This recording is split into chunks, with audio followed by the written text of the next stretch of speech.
ویډیو تاسو ته جوړوم نو دا هغه غار ده چې د غره باندې الله پاک فرښتې چې دي هغه رانازلې کړي وي.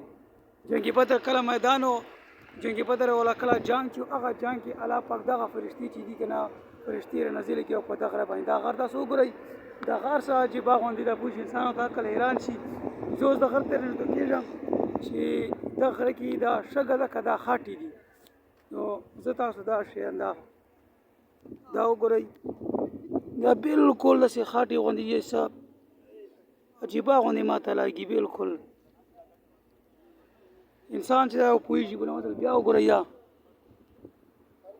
بالکل خاټې غوندې دي. دا غار وګورئ،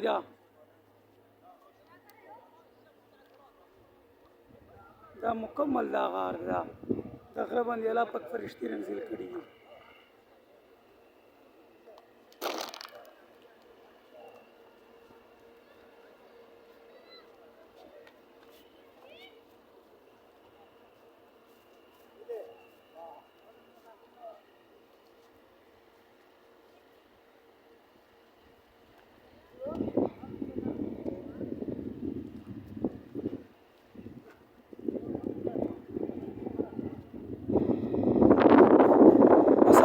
تاسو ته دا ځایونه چې مقدس مقامات چې دا تاسو ته الله پاک در نصیب کړي.